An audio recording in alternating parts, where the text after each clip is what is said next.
How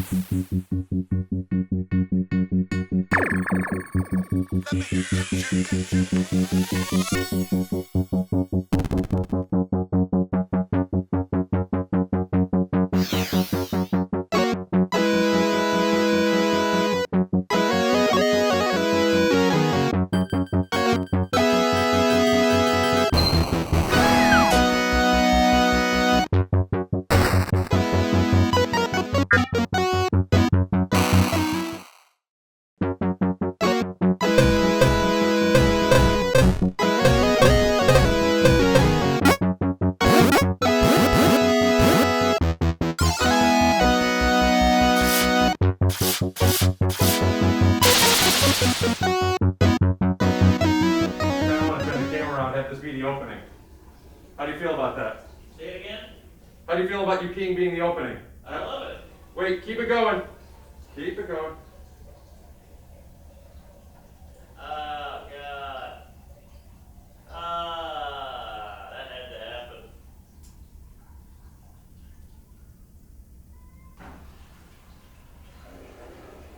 Woo. Whatever towel you use, throw it on the floor, please. Did you use a towel? Okay, well, that was a clean one. Oh, sorry. Well, I'll figure it out. Put the old one back on there. Yeah, just put it all on the floor. Come on in. Oh, what do you got here? Room service, eh? Still eating it. All right. What about the fruit? You want the fruit? I'll bring you some fruit. What about the water? Whoop. There, everybody. Wow, well done. This is pretty snazzy. These hotels are so dark. It's all lamp. I hate a lamp. Yeah, I want to talk to you about that in a second. But you really want to have sex in here, don't you? Not with you. I'm just saying, you get in here and you're like, ah, I want to plow a fat man. Oh, you can hear the kid crying. That's a turn on. What do you got, at 68 in here? You gotta keep studios cool, dude. Yeah, Letterman said that. Thank you. I think he's right. You get a warm studio, you get this guy. You're too comfortable. It's like being on Molly. Mike and Molly? I haven't seen it. They're fat. I'll tell you that. Nothing wrong with it. No, I was fat as a kid. Here, look at the camera. Okay.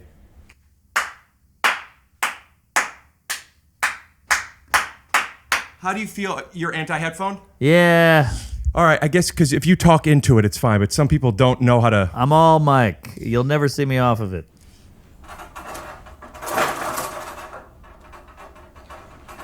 I don't want to get directly above you, because that's not flattering, but I do want us to see you. Sure. This episode is brought to you by Endeavor Athletic. Get 15% off if you use promo code TYSO at checkout. That's ENDEAVOR athletic.com/TYSO for 15% off. This episode is brought to you by Helix Sleep. Wow, that was a really crisp, strong snap you got there. Thank you. You seem really energized. Did you have a good night's sleep? Yeah. Yes. You know, I hear amazing things about the Helix mattress. What are they offering? Helix is offering up to $200 off all mattress orders and 2 free pillows by visiting helixsleep.com/TYSO. This episode is brought to you by FanDuel. Hey, are you sick and tired of just having money and being like, how do I bet this money? I know I am. That's why new customers get the chance to turn $5 into... This can't be right. Oh, I think I have a misprint. What does yours say? Yours says 5 into probably $20, right? $280 cash. Wait a minute. You're telling me that new customers get a chance to turn $5 into $280 cash and all they have to do is download the FanDuel Sportsbook app and use code TYSO? This is crazy. I mean, me! That's fucking insane! I'll tell you more in a little bit.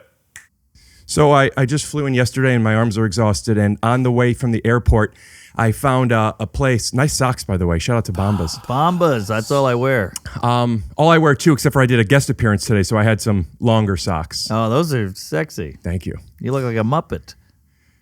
Could you say that? Is that a slur? I think it is. Well, against who? Filipinos? No, I think it was it kind of it like stereotypes them from other puppets. I think you're just supposed to call them Felt puppets, a certain type of puppet. Oh, I see. Not Jim Henson's Muppets. Right, because then it's like, because people start calling other puppets Muppets. Got it. It's like if you accidentally called a tissue a Kleenex that wasn't a tissue. It's weird. There's a name for that. There's a word like Kleenex, Band-Aid, Sharpie. Sharpie is a Post-it? brand. Post-it. There's a couple of them out there. Coke. I don't know if that's one. Yeah. People used to say, give me a Coke. I just meant a cola. Right. Oh, yeah, you're right. Coke. I was thinking you meant like a Coca-Cola and cocaine. Oh, no. Those are different. Yeah, you're right. Yeah, soda. Sometimes let me get a Coke. Yeah, right. Yeah, right. But there's a name for that, but we'll The Google RC it. Cola effect, right? Like when you say Berenstain Bears, when you Yes. mean Muppets. Yes. Yeah. Exactly. So I'm on my way here from the airport, and I'm calling the place, and I'm going to pick up some lights because I want this to look good. I brought all this equipment. It was so much stuff, but you want it to look good. It looks good. And at the time, I wasn't sure if there was a suite available. I upgraded just for podcasting because I wanted to have some space. Oh, yeah. And if I ended up buying lights and then not being able to use them, and I'm just like, and I had to wake up so early, and I decided I'm just going to acknowledge up top, hey, listen, goblins and boppers, we don't have great lighting this episode. You don't think? This is kind of moody. You look like a business exec, except for the outfit Thank you. and the face. But okay. Well, you don't scream. They have like sharp haircuts and suit on and everything. Clean shaven. Yeah. But what about one of those new business people that's in like Silicon Valley? Because check this out. True. Oh, there you go. Oh, you're a necklace guy now? So I just came from, I did the Daily Show today, and my arms are exhausted. Wow. And I had a stylist come. This is all new stuff for me. I've never done this before. And they're like, do you want jewelry? And I said, yes, but I feel like I have to earn that. Yeah. I don't even wear pants normally. Right. You look like if Drake was full Jew. You know, if he wasn't half black. Keep it in. Keep it in. So I thought no one's going to see it, but I'll have the confidence of a chain without worrying about, pulling it off yet. So You're I put it underneath. Dreidel.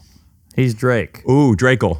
Drakel. Yeah. All right. Sorry. But yeah, no, women like it. I don't know. I can't do it. I try on anything hip or cool or trendy, and I just hear every high school friend going, fuck you, you piece of, who do you think you are? You think you're better than me? And I take it all off. Yeah, it's the friends, though, that are calling you out, not the high school bullies. It's the friends. The friends. I love these guys. Does that condition you into relation? Because I know the joke you're making, but also that's probably a real thing, you think, right? Completely real. So do you feel like even with your friends today, the same friends, but or newer, different friends, even comedy Yeah. friends, where they're almost in a playful way out to get you?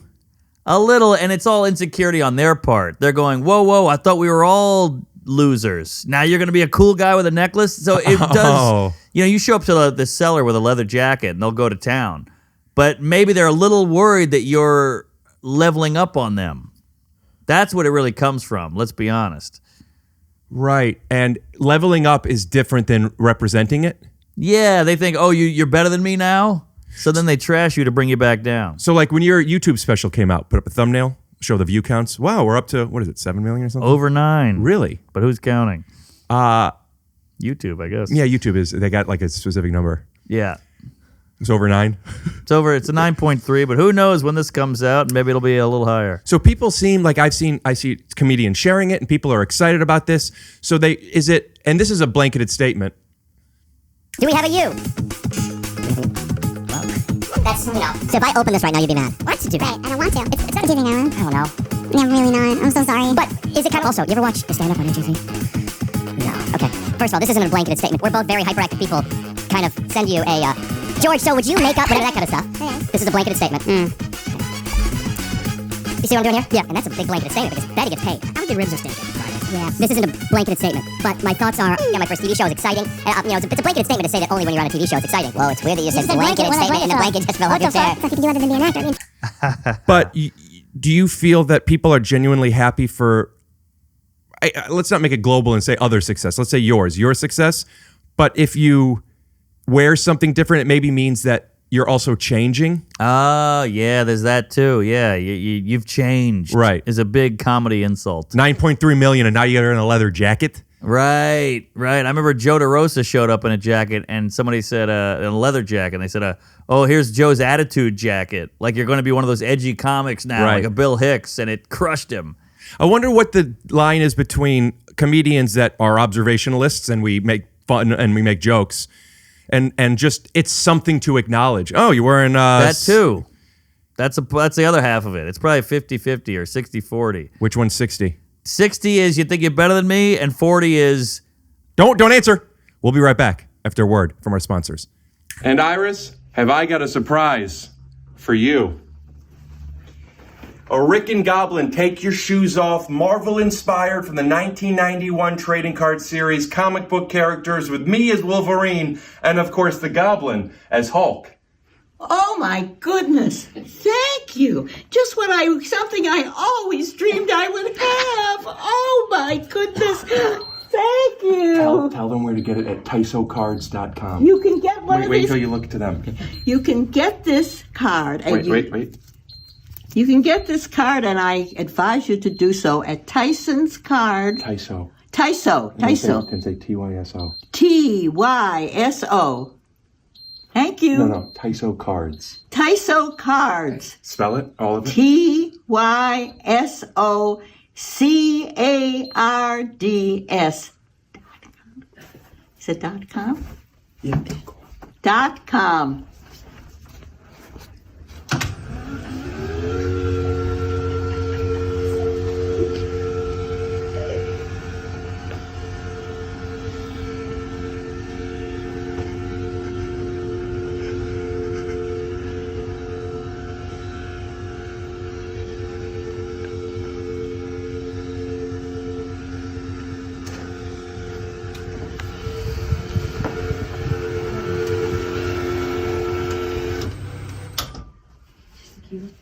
Bye-bye. and the 40% is I forgot. It's less than half. Yeah, whatever we were talking about. What was I forgot. 40% is it's either making an observation or it's poking fun. That's what it is. We're all out of things to say, so now this gives us new riff material. An RM. So my question for you is, a leather jacket to me, and no disrespect to the people that wear the leather jackets, although disrespect to the cop, no, I guess you want to use the hide if you're going to eat them. A leather jacket is just a little like, what are you doing? Well, some guys rock it. I mean, every comedian, Eddie Murphy and Chris Rock and all these guys, Bill Hicks, they all had leather jackets. Back in the day, leather jackets were a cool thing. Yeah. I just feel like leather jacket, here's what a leather jacket is to me. Please. Leather jacket is, well, kind of like what you said, but it's not even like calling somebody out. It's a real judgment. Oh, you're like a leather jacket comic? Yeah. I agree. You're I agree. tough? I own one and I can't wear it. And I wore it on a podcast once and my friend went, leather jacket, huh? But and do you I like thought it? about it the whole time.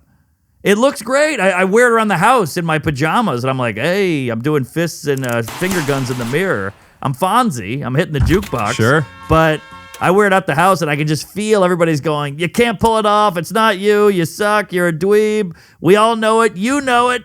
So Just I don't random wear it. people on the street? Yes. Fuck you. I'm getting texts from strange numbers like, hey, take it off. Fuck you. You suck. And it's in my closet.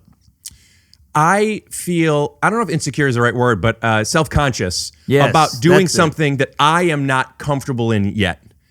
But if I like it, if I like I have an odd sense of confidence in the shorts and the sweatpants that I wear because I feel like this is comfortable. Mm-hmm. And people call me out on that all the time. You know, like trying to be like Sandler or whatever. right, Just like right. show a little. Even with family, like show a little respect. You're Yes. going to a thing, and then sometimes, like if you have to wear something, just a pair of jeans. But like, what did blue jeans do to get like? Yeah, wear any kind of pants, but they better not be blue jeans. Isn't that weird? Those are the blue- norm, the standard. That's okay. We accept that. Black jeans, wow, dressed up. Right. A blue jean, show some respect. I know. It's true. Levi, Jew, changed the game. What did people wear before that? I think Levi's were Slacks? back. I think they were slacks. But back in the day, Levi's were like blue collar. You were a farmer. Maybe that's what it is. Maybe a blue jean looks like, what are you working on a farm? Aha. Gives you an everyman. By the way, that's what's lucky about guys. Add that to the list. Women will respond to things like, yeah, he wears this weird thing, but he owns it. He's confident about it. It's weird. He stands out, but I like it. You know, like this kid was at my grammar school wore overalls, and we're all like, I overalls. love the overall look. Well, we're like, who is this kid? What is he, a farmer? And then all these girls are like, I love the overall. It's so cute that's his thing. And we're like, Right. thing? He's just poor. He's a redneck. He's toothless. He's a hillbilly. Which is, a which is fine. hayseed. Which is fine. Which is fine.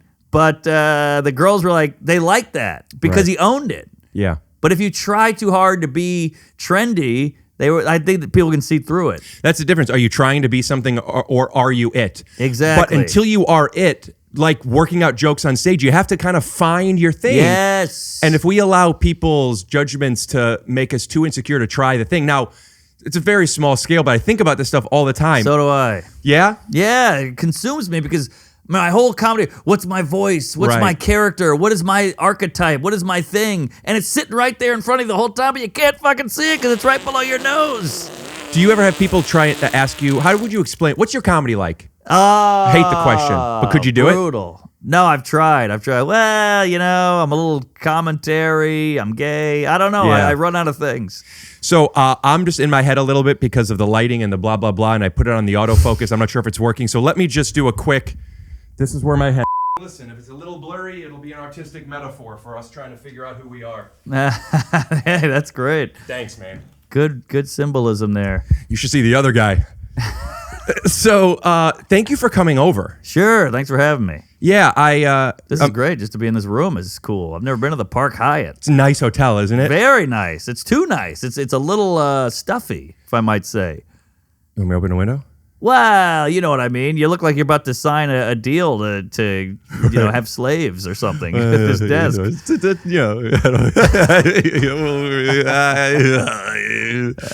I thought I had a sneeze. I didn't hear what did you say? Well, God bless you. But yeah, I'm just saying. You look. This is intimidating. Look, dude. My first late night swag. Whoa! I don't even know what's in it. I thought maybe I could open it. I waited to check because I thought I could open on the pod. I love it. Let's do. You're blowing up, man. Every time I turn my TV on, you're the Amazon show ad. Oh, it's so cool that like this is so we don't know. I've met you twice. Both times were when we podcasted. Isn't that wild? We don't know each other, and you are this comic, and I'll tell you just my perspective. I'm sure it's real. Maybe there's stuff I'm missing, but to me, you're a comic. No, you've done late night. How many times? 30?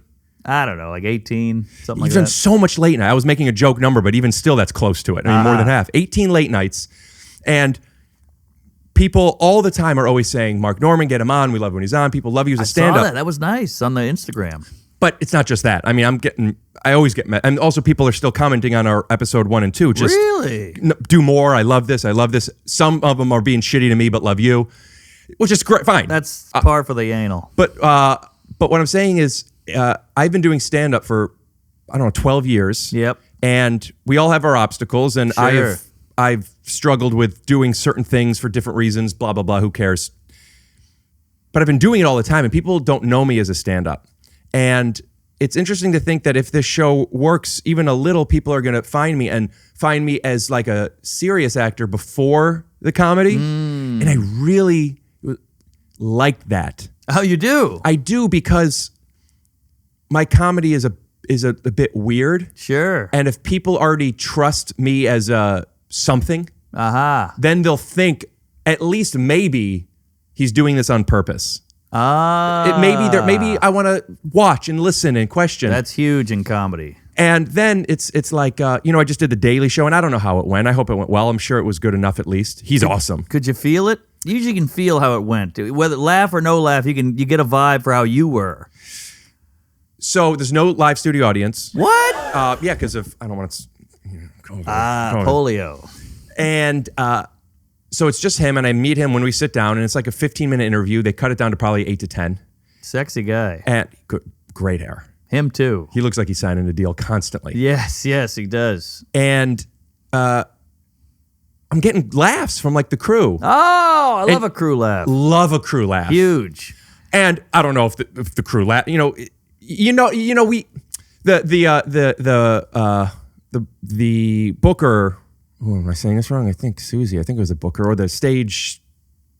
The booker. Sure. Producer. Segment producer. She said after, it's so weird now. We don't have a live studio audience, and we don't really get laughs. And the crew was laughing a whole bunch. Yeah. And that, like, you like a laugh, but that made me feel like cool. 'Cause I just, the staff laugh is big because it's real. Yeah. They don't want to be there. They're working, but they still got a kick out of what you did, and that's it. It's like making the waitress laugh at the comedy. She hears 8 zillion jokes a week, and you got to laugh. do you look out for that? Oh yeah. I'm so in my head that I'm a comic, so I'm Still. doing the same jokes over and over on different nights. And I'm like, oh, I hate that this poor lady has to hear my dumb bullshit again, and I'm pretending it's the first time I'm saying it. Kills me. But that's just comedy. That's what stand-up is, but it still kills me. And then what? When a waitress laughs, and is it just because she's around comedy a lot, or is this like a waitress who's heard this joke before? Well, it's just because she's heard a million jokes. She hates her job. She's bitter. She's got 3 kids, a C-section scar, and a hemorrhoid. And I got a laugh out of her at work. And she didn't have to laugh. To me, that's the best. It's like when you get a compliment from a guy in the other room, I love a nice set when someone walks by, leave me alone. Yeah. Somebody coming up to me later on, so you know they've been thinking about it, is thanks. That's nice. Exactly. It's real. When you do jokes, maybe you told me this, but I didn't remember this. And a skill set that you have that I am working on is being able to repeat, because I feel like a liar. Yes, and you are, but that's the craft. But that's the craft. And you do it. So now that you do it, and you do it so well because you've built something, my question is, it's maybe difficult to feel if this works or not because you don't love it. So you have to go based on the audience response. But also, I've heard audiences laugh at things and I think they're wrong. I've heard audience not laugh and like, what, are you kidding me? So is there any tangible... For example, hearing a waitstaff laugh or something. Is there ever anything that you could see when you can't feel it anymore? This works. Wait, I don't know if I follow. Okay, you're on stage and you're doing jokes that you don't want to be doing. Yes. But you're still crafting your hour. Right. Do I keep this in? Do I move this? Do I change it? What are you looking for to know this is good the way it is versus cut, move, change? I think you can feel it if it's a real laugh, if it's just them kind of going like, ha, we'd like to get through this bit, it's not that great. You can tell. It's like when you're on a date with a gal and she's being nice just to get through the dinner, or when you're vibing, when you're connecting and you're like, I'm going to plow this whore. That's nice. But when you're at a show, it's the same thing with the crowd. You can feel it. I have a hard time on a date and with a crowd feeling it. I only know if I think it's funny, which makes it really difficult for me when I'm kind of bored of something to continue doing it because I'm in the dark. Yeah, you might have to get over that. I mean, this is a craft. You got to work it out. It's like saying, I'm a director, one take, and that's it. Like, what was a horrible take? But that's how I do it. I don't want to redo it over and over. I agree. And this is something I've talked about before, and I don't want to harp on too much because for the past 5 or so years, I have been doing it. I just have a hard time understanding should I keep doing this? Because I love doing different stuff. I just have a hard time with it. And what I have found is, yes, you don't. If you got a bad take, you got a bad take. But Clint Eastwood still does limited takes. Yeah. So I have found that if I could write stuff that is more performative, it allows me to be present in it. So there's always something that I'm doing in the moment. Yeah. To be different. But I don't want to talk too much about it because... Well, you're a good actor. I can't act. Thank you. So I've watched you in things. I'm like, man, he's good. You Thank can you. act. What's the key? What am I missing? How do you let it all go? I'm too self-conscious. The same thing that is an obstacle in stand-up, which is I have to be present. And if I'm not present, I'm not even there with you. So I have found tools to help me get there. And acting, it's nice because, I don't know, it's a little bit more controlled. I know the story I'm telling. And if it's a good story or a bad story, my job isn't to rewrite it. You're just there, so just be there. Just be there. As long as you know your lines, just be there. Be there is big. With stand-up, it's hard for me to be there if I feel like I'm lying. And I feel like I'm lying when I said, actually, Mark Norman came over a couple of days ago. I can't tell that in a month. Now, you don't have to say a couple of days ago, but just as an example, I have to find ways to... I don't always have to be 100% truthful, but there has to be a honest intention behind everything. Or I'm just like, what the fuck am I doing, man? And then if I'm not talking about that, which it's too inside, it's too meta. I get complaints about the podcast sometimes. Just fucking stop talking about podcasting. I see. Yeah, well, I think maybe there's a lesson to be learned that you can be too there. There's boundaries to everything. Yeah. So I think with stand-up, you could do it a little bit and go, I was with a podcast the other day, even though it was a month ago, and you go, I'm kidding, it was a month ago. But here's the joke. Just say it. Just own up to it. Horrible timing or brilliant timing, but now I think that my red light may have went off. Oh, hate a red light. So I Never good. Can't have a conversation with you if I don't check it. Oh, okay. All right. This is the equivalent of the I left the oven on. You're that guy. Boy, you'd be a tough roommate. Let's be honest. Take the shoes off. Is the oven on? Don't touch my towel. Yeah, you're right. I can't. You're right. All right. Burn me. Now I feel bad. No, you're right. It's tough. Oh, it's kind of like what my show's about, to be honest. Yeah, good point. Well, you're a neurotic guy, but so am I, and that's why we gel. I edit this. I have a lot of help. Shout out to JonMichael and to Perry and to Tom and blah, blah, blah.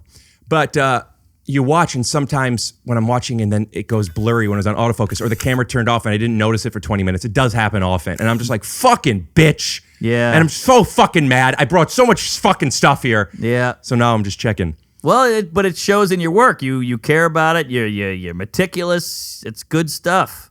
Thank you. Also, you saying sometimes you could be too there. I think that's really great. And something that I think I've heard before, but I've adopted is you don't owe everyone your truth. Ooh, and that's it's a like t-shirt. you're not lying by just being like, I always struggled with. I think we talked about this. How was your weekend? I'm like, what do you want from me? I'm the same way. What do you want from me? How you been? Well, how much time do you have? Yeah. Do you really care? Do you not really care? Should we sit down and talk about it? Or are you just being polite?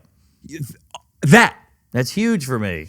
But what I found is, and I don't love it, but I'm able to do it a lot of the time, is good. How are you? Yeah, that's what it is. You got to learn how to be a human, and it's hard for guys like us. But that's what stand-up is. Sometimes you got to say, good, how are you? Because then you're either giving way too long of a story of how you've been, or you're being too meta and talking about it. Yes, but here's the clinker.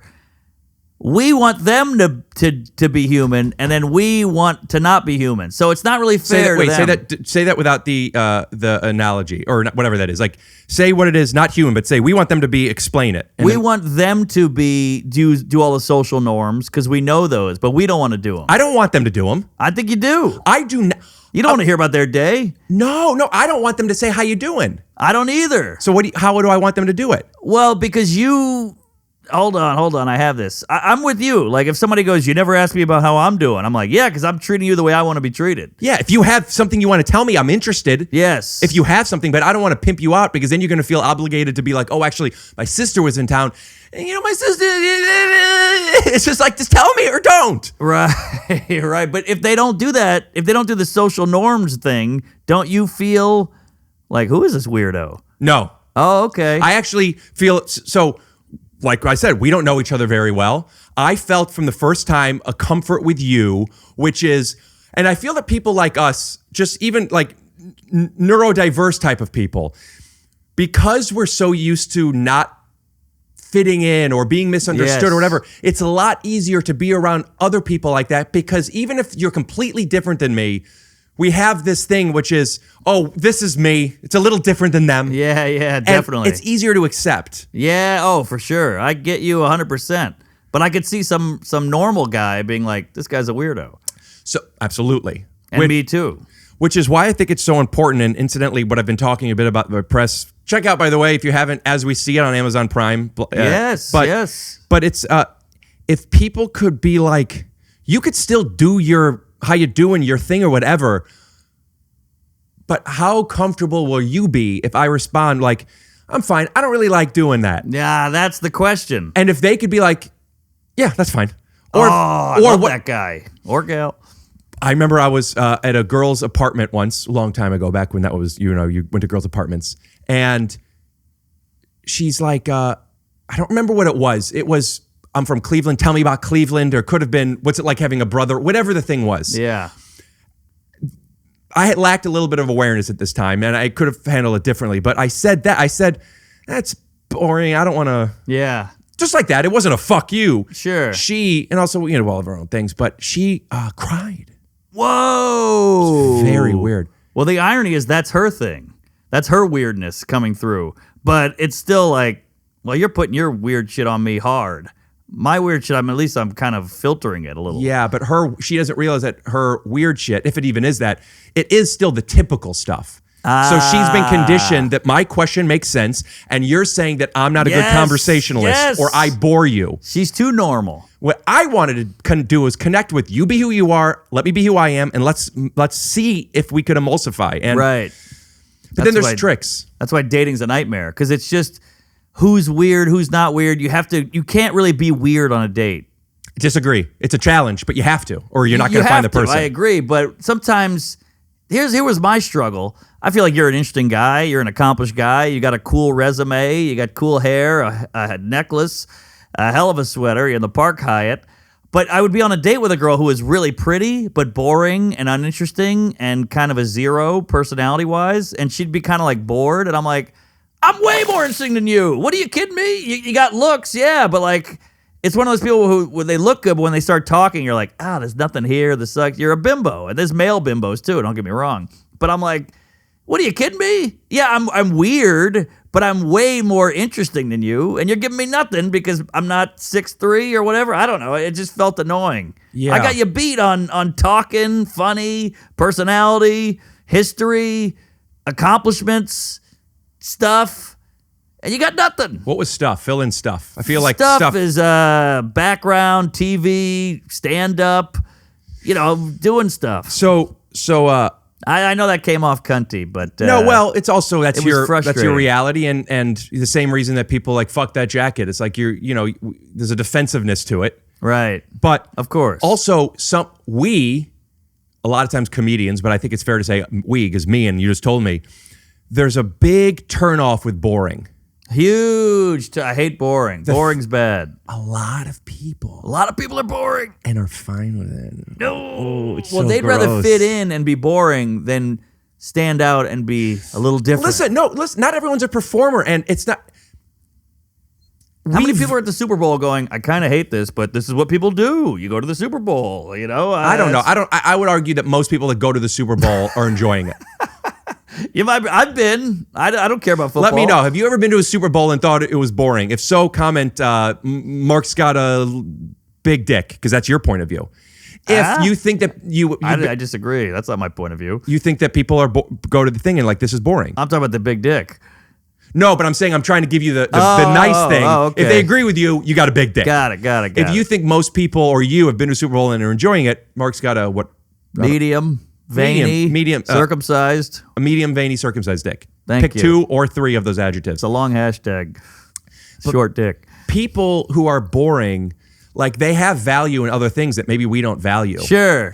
But like I don't. You're boring. Yes. I love when two boring people end up together because I'm like, good for you. That worked. You found each other. You're supposed to be together. You can't talk down on any of us. We're fun.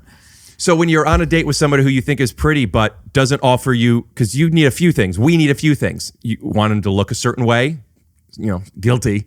Sure. And We're all you want them human. to be, if not funny, at least interesting, right? Yes. But you chose, she's really good looking and maybe I could get away with it. But it's tough. It's tough to connect. And if you can't connect, for me, I'm soft all day, baby. Really? Oh, I can get over that. Can't get hard if I don't connect. I can fuck a mannequin.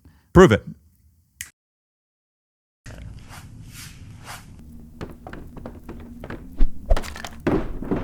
What was that? I was giving a high five to the mannequin. Oh, okay. All right, get off me. You got a mannequin? Oh, I wish you did.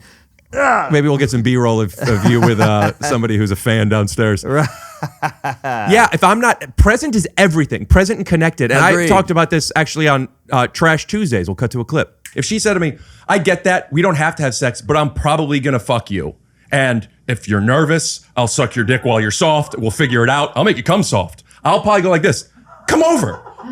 That's fine. I just want you to know that I might not be able to get hard until we get to know each other a little. But if you're okay with that, that would probably get me hard. And we're back. I used to think I had erectile dysfunction. Oh, because I heard that about you. People are talking, or did I tell you? Yeah. But I don't. I just can't have sex with somebody I'm not connected to. It doesn't mean it has to be love. I could have, it doesn't have to be like a relationship that we've been in for a long time. But like my penis isn't a liar. Right. And if it's not connected, if my penis is like, listen, man, listen, dude, beautiful, very boring. You have fun. I'm going to go watch Netflix or Amazon as we see it. All 8 episodes out now. Yeah. Can't do it. Your dick has integrity. Accidentally. It's not a moral decision. I think it has to do with it not being present. Because if somebody's boring, I'm pretend. I'm not there with them. Aha. Interesting. Thank you. I don't have that. I have it brain-wise, but my dick can get hard from a playground. But my point is, Okay, all right. When Mannequin was more appropriate. yeah. Well, I've met I'm with a lady. We're engaged. It's going great. And Mazel. thank you, Tov. And she's a weirdo. Her name is Tav? Yes, Tov Shlomo Leibowitz. She's a Jewish? Palestinian. Oh, No, same joke. yeah, but she's a weirdo. And when we met, her weirdness kept oozing out of her, and she kept trying to put it back in the jar. And I could see the weirdness, and I liked it. And I was like, no, Yeah. let's get back to that. But she was trying to be a human, a normal human. How'd you meet her? I met her at a show. She was an audience member? She was an audience member on a bad date. I had a hot set, and she hated this guy. And then I show up, and she's like, oh, who's this guy? DM me. We had a drink. Same night? The rest is anal. No, like a week later. And then you had anal? All of it? Everything else? There was no vaginal sex? Nah, still haven't. I'm waiting. Sure, for sure, marriage? She's got a hymen, yeah. I know a girl. Damn, quit bragging. Thanks, man. So tell me. I know a girl from high school, and she she's that young. had anal sex before vaginal sex because, maybe she had vaggie sex at some point since, but she was saving it for marriage. It's God's hole, the butt.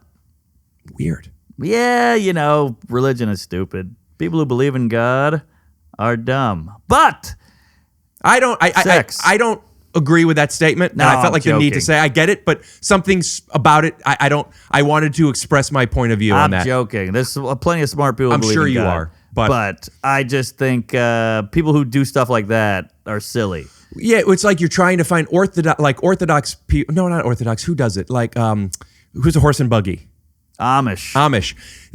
Which is fine. It's their thing, but they set a rule, but then they'll look for the loopholes. Yes.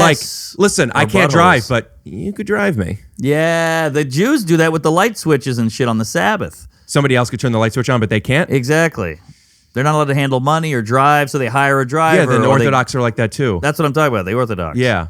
The Orthodox look at me You're a like Nazi. I'm just as Jewish as you. No, but I'm a street Jew. I'm not real. I'm not a real Jew. I think I could be wrong, but I've come across some situations where it's like it would be like if there was a whole bunch of comedians that are working and have specials and that you respect, yes. and then there's somebody else and you're not a comic. That's a great analogy. Thanks, it's so dude. true. But I don't think that way. it just shows how much division can be in anything. We talk about the left and the right and black and white and men and women and rich and poor. Division can be within Orthodox and whatever the other one is, Reformed Yeah. or conservative or what is the word There's for that? another one. There's like Reformed. I think Reformed. Yeah, I think it's Yeah. Orthodox, conservative, Reformed. Yes. And maybe there's some other, but those are the big three. Sure, yeah. But you can have like the Hutus and the Tutsis or whatever the fuck in Rwanda. We act like everything is like, you're a racist or you hate gays or whatever. Like, no, people just hate people. We can find a slit and break it apart As long as you're married. Yeah, that's true. But yeah, you know what I'm saying. We can split anything up.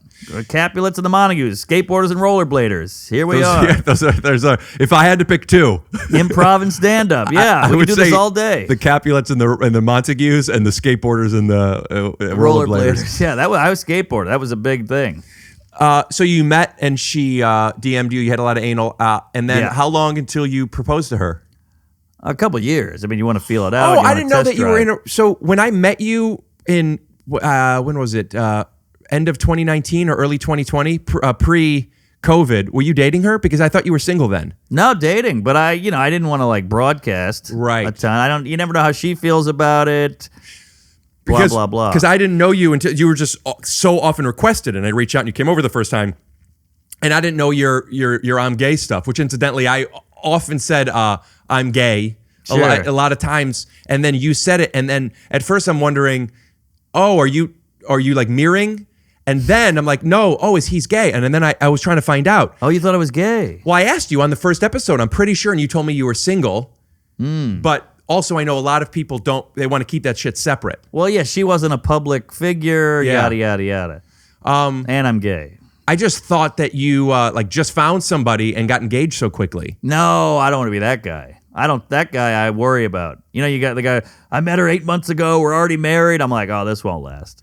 Because it's too much projection, you think? Like they don't really know each other well enough yet? Yeah, they just got excited. They're consumed with the infatuation part, which is very exciting and very real. And I think they go all in, and they're like the guys who buy a jet ski a weekend. You're like, you got to slow down. Oh. Yes. So would you tell me if this is fair? Getting married in 8 months is to Montagues and Capulets, as buying a jet ski too soon is to skateboarders versus rollerbladers. Just the stakes. Yeah, sure. I'll take that. It just feels like one is relationship, love, what's real, what's okay by any other name, and one is like just some outdoor sport, leisure exercise activity. Yes.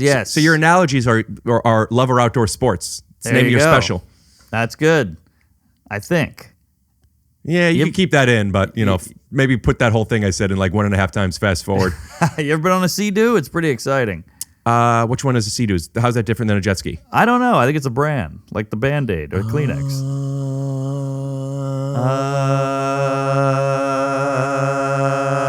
We'll be right back. This episode is brought to you by Endeavor. I know you know this. Now, I want to tell you guys something. I got a note from them. It's like, now that my podcast has become one of the biggest podcasts in the world. It's a worldwide sensation. People, even brands, are reaching out. We would love for you to we're fans of this. So I got this note. Dear Rick, we are excited to be partnering with the TYSO podcast. I'm a big fan of the show and enjoyed listening over the years. I just wanted to share a little bit about our products and blah, blah, blah. We'll get into it. But I got to say, that little thing of them being a fan of the show makes me feel like maybe I'll wear these clothes. Ooh, I'll tell you right now. It has that wicking material. So Moisture wicking. Thank you. Oh, and you could use this for wrapping gifts. Or your mom could use it for her tissues. Okay, so these shorts are very comfortable, but they're also the kind of shorts that are very in right now, as I've been finding. They're short again. It does make me long for a stronger leg, but they're very comfortable. They look very like light and like they airy. feel like this is what you would play tennis in. Yes. This is what you would run in. Now those are some Ooh, styling joggers. Dad's gonna like these. This also feels very moisture wicking. And there's little pockets. Actually, on this podcast, we call it moisture ricking. LOL. You know what? There's an innovative technology that inhibits the growth of bacteria and keeps odor at bay. So that's always good. I also just found myself doing what I always do. I pulled the shorts down a little, and now I'm feeling like more in my safe space. Okay. Not everybody feels that way, but I like to have them down a little bit lower, and this is much. I really like these. Also, this is nice. What a great color. Yeah, I'm feeling both athletic and leisured. The thing about LA is that you need a gym to coffee shop moment. And the thing about these Endeavor clothes is that they're great for working out and they're practical, but they're also fashionable. So you can do the Equinox after you've had your spin class, and it's just fresh. And because the thing about LA, like if I have a cute workout outfit, I'll want to go to Alfred Coffee or Blue Bottle. The thing was, even though he was in a mask, I knew it was him. So thank God I had my cute workout gear, and that could happen to you. Join the craft apparel movement today and get 15% off your first order. Our listeners get this exclusive deal at EndeavorAthletic.com. But make sure to use code TYSO at checkout. That's ENDEAVOR athletic.com to save 15% off your first order. Miranda, it seems like your snap wasn't very crisp. Did you not have a good night's sleep? You know what? I didn't. I couldn't get comfortable, and I feel like maybe I don't have the right mattress. Miranda, all you have to do is take the 2-minute sleep quiz. Tell them if you're a back sleeper, a side sleeper. They have firm, soft, medium mattresses if you run hot, mattresses if you run cold. I got to tell you something, sincerely. I use the mattress. Do you? You actually have one? I do. I'm in my Discord, and some people are buying the mattress, and they're like, "Tell me, it's just really good. Does Rick really use it?" I'm active in the Discord. I know this isn't a Discord commercial, but check out my Discord link in the comment. What is it called? I have to be honest with you. What is Discord? It's a place you get chat. It started for like gamers more, but like I'm in there and I talk to the community a bit, the TYSO community, and we're in there and it's just a chat room. Every day I feel older and older. That's why it's so important to sleep. No, but really, they asked me if I use a mattress, and yes. If you're looking for a mattress, you take the quiz, you order the mattress that you're matched to, and the mattress comes right to your door, shipped for free. Also, Helix was awarded #1 best overall mattress pick in 2020 by GQ and Wired magazine. So you know the sleeps tight. Oh. That was interesting. HelixSleep.com/TYSO. Helix is offering up to $200 off all mattress orders and 2 free pillows by visiting HelixSleep.com/TYSO. That's up to $200 off all mattress orders and 2 free pillows at HelixSleep.com/TYSO. Miranda, we're talking Super Bowl. My favorite topic. What's your favorite kind of bowl? A A cereal bowl? Mine's a Super Bowl. Okay. And this year, we have 2 outstanding teams in the big game. That we definitely know Do you know who they are? a lot about. Do you know- I actually do. And Who? can I tell you how I know this? I know it's the LA Rams because LA. And I know it's the Bengals because it just was the Lunar New Year, the Chinese New Year. The Rams and the Bengals, right? So we have 2 animals, 2 different kind of energies. And in the zodiac, a ram is also Aries, which is a fire sign. Right? There is no tiger in the zodiac. However, there is a lion, Leo, also a fire sign. So I don't really get why we have 2 sports teams. Like we have 2 of everything, right? We have 2. So if we look at the entire scope of the zodiac, and actually now that Mercury is direct and not retrograde anymore, I'll go with the Rams all the way. Don't miss your chance to turn $5 into $280 cash. Download the FanDuel Sportsbook app and use promo code TYSO and make every moment more this Super Bowl. Again, promo code TYSO exclusively on, say it with me, FanDuel Sportsbook. 21 and present in Arizona, Colorado, Connecticut, Iowa, Illinois, Indiana, Louisiana, Michigan, New Jersey, New York, Pennsylvania, Tennessee, Virginia, or West Virginia. New users only. $10 first deposit required. Must wager in designated offer market. Max bonus $280. Bonus Tennessee users fulfilled in site credit within 72 hours. Tennessee site credit expires 14 days after receipt. Restrictions apply. See full terms at sportsbook.fanduel.com. Gambling problem? Call 1-800-GAMBLER or visit fanduel.com/RG in Colorado, Iowa, Michigan, New Jersey, Pennsylvania, Illinois, Virginia. 1-800-NEXT-STEP or text NEXT-STEP to 53342 in Arizona. 1-888-789-7777 or visit ccpg.org/chat in Connecticut. 1-800-BETS-OFF in Iowa. 1-800-9-WITH-IT in Indiana. 1-877-770-STOP in Louisiana. 1-877-8-HOPE-NY or text HOPE-NY 467-369 in New York. Tennessee Red Line 1-800-889-9789 in Tennessee or visit www.1800gambler.net in West Virginia. Virginia. And we're back. That was a hell of a jet ski ride we took in East River. Yeah, it would be great if we come back and we're just sopping wet in bathing suits. Yeah, I got seaweed on me. Where do you live in New York? Is it easy to get here? Are you in Not Manhattan? bad. I was actually at a podcast before. That's why I was a couple of minutes late, because I was at a podcast before this, and it was a drinking podcast, so I'm pretty sloppy right now. I'm sauced up. I'm tuned up. I'm banged up. I can never tell when somebody is. I have no idea. Oh, all right, good. I was trying to hide it. You told me that you had a show tonight that I believe you either moved or you canceled. Canceled. And thank you so much. Yeah, well, I like seeing you, and you're in the Hyatt. Come on. And I wanted to give an opportunity because this will come out pretty soon. Before we forget, if you have any shows coming up in February, do you want to plug them? Sure. Cincinnati, Columbus, La Jolla, marknormancomedy.com. Check it out. I got all the dates up there. It's gonna be a fun tour. And check me out on the stand-ups on Netflix. Oh, you're one of the half hours. Yeah. Right? I haven't watched it. Congrats. Thank you. The material I felt like was strong, but the crowd was terrified of me. Why? Well, I feel like I have my own fan base now, and then I did Netflix, which was like Midtown TV taping, and I think a lot of people are like, Jesus Christ, this guy's dark. And I scared a little bit. I scared the people a little bit. But, So you have gotten to a point where you assume that a lot of the audience already knows you. You don't need to get the exposition out. Right. Was there a time while you were coming up where, you could be doing the same jokes now and the audience knows you, they like it.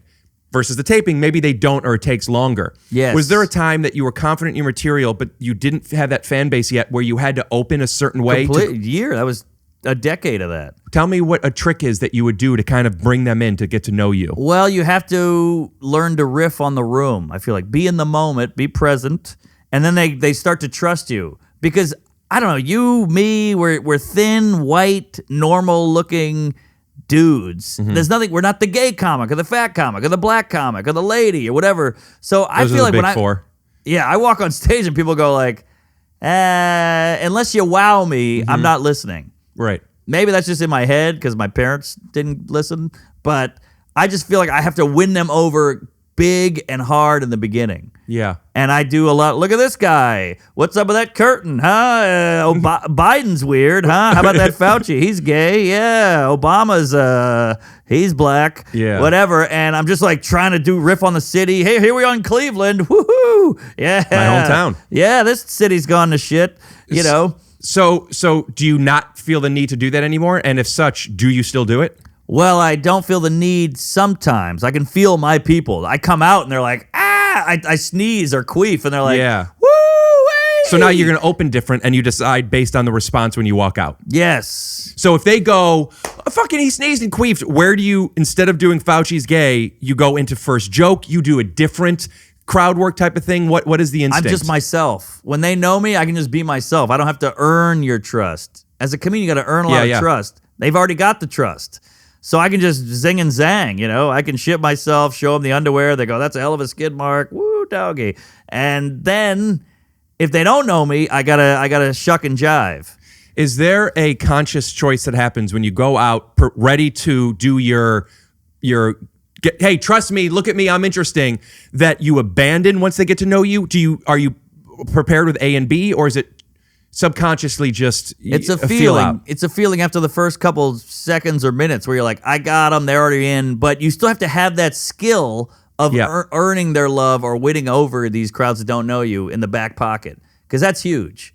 You got to know how to win over a crowd. So when you're doing a taping and the people watching this, the point of this is for the people that are watching this aren't in the room, they don't feel that energy. How much are you not worried about how they respond to you versus how much are you still need to win them over to allow you to have a better performance? Because the people at home don't really know how much the live studio audience is or is not liking it. A little. Right. But a little, yeah. But how much is it worth cannibalizing the thing you want to do to win them over when those people are relatively irrelevant? That's a great question. And I felt them not getting me at the taping, and I pushed through. Inside, I was dying, and my confidence was through the floor, but I pushed through because I knew this is a taping and it's going to be in someone's living room.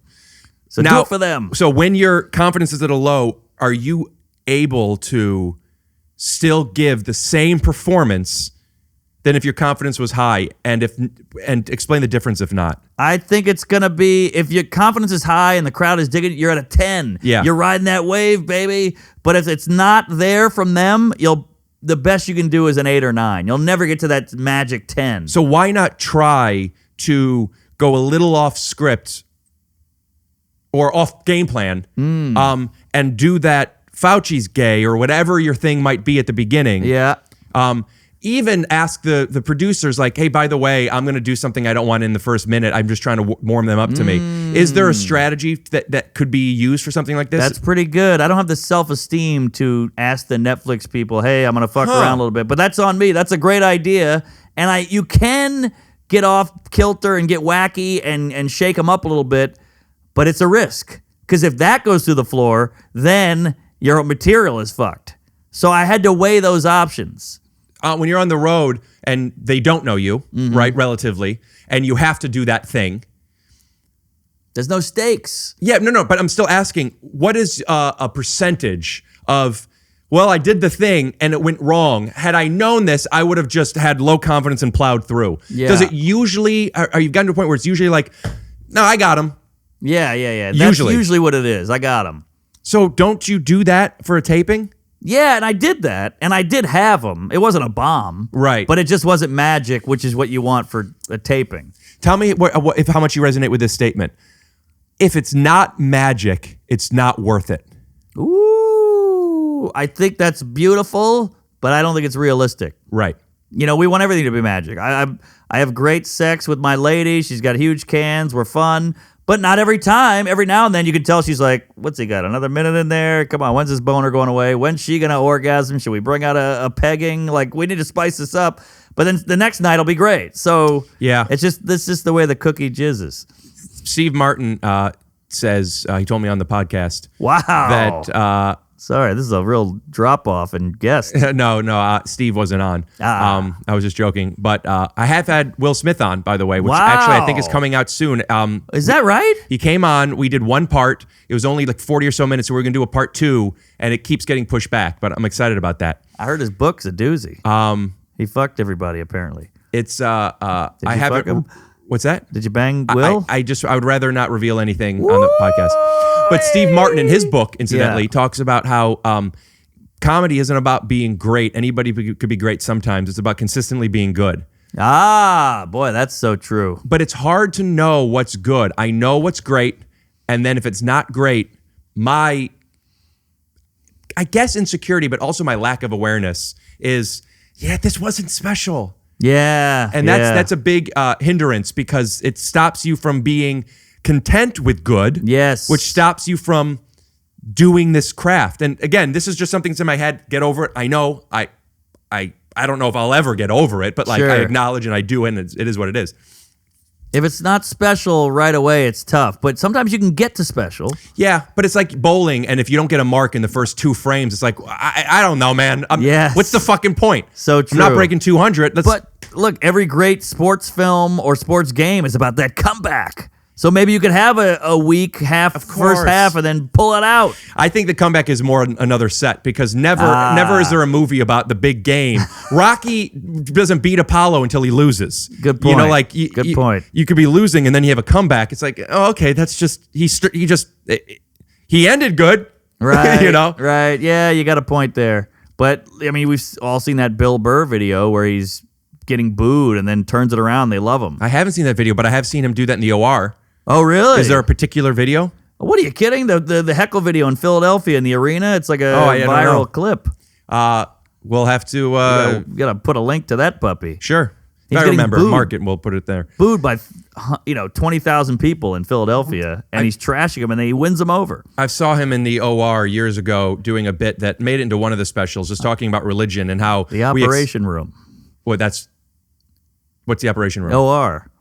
Original room. I know. The Comedy Store. Oh, I was doing a dumb joke. I hated it. Edit it out. Edit, get rid of it. No, you'll keep it. No. I didn't know I didn't know what you meant. It was a bad joke. But even this, They don't know what the OR is at home. They know. Oh, really? Original, really. So, but even this, it's just a small example. But being able to be like, what are you talking about? No, it's easy. Okay. I'm saying it's easy to either make fun or admit a mistake or ask a question with somebody like you. There are some people that are like, oh no, sorry, I was just making a joke. Never mind. Right, it's right, like, oh no, I know what no, you it's mean. fine, it's fine. It's fine. It'll be all right. I saw Bill do a joke in the Oh Really room, Yeah. where he was talking about, I don't remember exactly what it was, but people are more okay with the idea of Jesus and the story of it because it was such a long time ago. The reason people have a problem with Scientology now is because it's a guy named Frank. I don't remember the guy's name. Ron. Yes, thank you. Hubbard. And everyone knows a Ron. Yeah. And it was people didn't know if it was okay. Either they didn't like it or they didn't know whatever it was. But I was a little bit newer, so Bill Burr's not the only person to do this, but he had such a strong point of view. Yeah. If you agreed or disagreed, it didn't waver. And he didn't try and tell you, maybe he did, but he didn't necessarily succeed in changing anyone's mind. Mm-hmm. But he made the audience believe he believed it and why. Yes. And you see these people who, by the way, if something's not funny, it's people aren't laughing. But when something's not funny and they're offended, Yeah. then it's contentious and it's difficult. And you True. saw that and talk about a comeback to the now, not just, oh, we get it, fucking destroying in a way where it wouldn't have got that way if it wasn't first. Maybe it would have. Right. But like having that moment. Dig a hole out. Dig a hole and get out of it. Because it let people know that they're right and then realize they're not. Ooh. And it was so like fucking brilliant. That's the definition of a good left turn. It's not just, I thought you were Yes. saying this. It's, I know you're saying this. Yeah, well, he's so good at that. He's Yeah. skilled. He said he would dig a hole on purpose just to see if he could get out of it. So I'm sure, and Bill's, one of the best comics on the planet. Now we're calling him Bill, like we're friends Yeah, with him. I would love to have him on here. Oh, he'd be great. He would trash you left and right. I would welcome it. I would just edit cocks all around him. Yeah, it'd be fun. Does that sound legit? So, how many days are there? 8 Is days. it going on right now? It starts on Sunday, the 25th. Sunday. It's the Hebrew calendar, the 25th of Kival. Every year, which translates into the end of November or mid to early or the end of December. Are you talking about Hanukkah or the sale of Bloomingdale's? I walked into that. I don't know why you guys are treating me like this. We love you, dude. 8 They days. told me to be anti-Semitic. All you did was ask questions about the holiday, which is fair. You're making fun of the way I look, and he called me You're the best looking guy. called me. I didn't think you were being very anti-Semitic. No, I said that they told me to be anti-Semitic. Well, you should do it. Huh? You should do it. Do you want to say anything? Do I want to be anti-Semitic? Yeah, a lot of people don't want to be. Would you like me to be? Yeah, I wouldn't. What No. area would you like me to be anti-Semitic about? My face. Huh? Are you talking about like geographically or like on me? I don't know. Ohio. In Ohio? Yeah. Hey, what's up with the Jews in Ohio? No. Jesus Christ, if I see one more Jew in Cincinnati, oh my God. It was a request. Bill, come on. I'll send you this clip. He's so good at that because he's been in every scenario, and that's how skilled he is, where we're just trying to get a joke to work. He's trying to get a joke to work out of a hole, which is way more impressive. And I don't know, 4 people on the planet can do it. So he's on another level. In Cliffhanger, how many people on a planet could climb this rock? I think it was more than 4, but it made me think of that. It was only 9 people in the world who could do it, and I'm one of them. Whoa. No, in Cliffhanger. Got it. I thought you did the rock. No. All right. But I did watch that joke on the special, and he didn't dig the hole. He was able to do it, to find it, and to not let it get in the way, but he did it in a way where it wasn't getting tons of laughs, and then it did. Right. But it was like people were on board. Those are my favorite kind of jokes. Norm Macdonald has a joke where you just say a thing, and people's dumb mind goes, hey, but what he's actually saying is completely logical and sound, but your audience mind is like, wait a minute, I don't know about that. Like he has this joke where he says he went to the gay pride parade. And there's a mom and dad going, we're proud of our gay son. Which on paper you go, what's wrong with that? But he goes, well, what are you proud of? He didn't accomplish anything. He's just gay. That's not an accomplishment. You're just born that way. So he's actually kind of being more progressive. But people hear that and they're like, why can't you be proud of someone? He's like, I'm not saying you can't be. I'm saying, but he didn't do anything. Yeah, so I think people, I'm a devil's advocate guy. I just like having debate, I guess. Bring it on, I get it. I'm into it.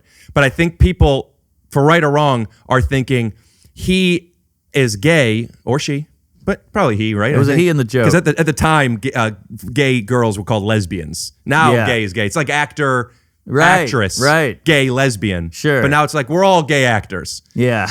And you could quote me on that. Actors. But they're like, look at, when you're doing a parade, you're out publicly saying, I'm wearing a leather jacket and a chain, and I'm going to take the criticism. Yes. Good for you.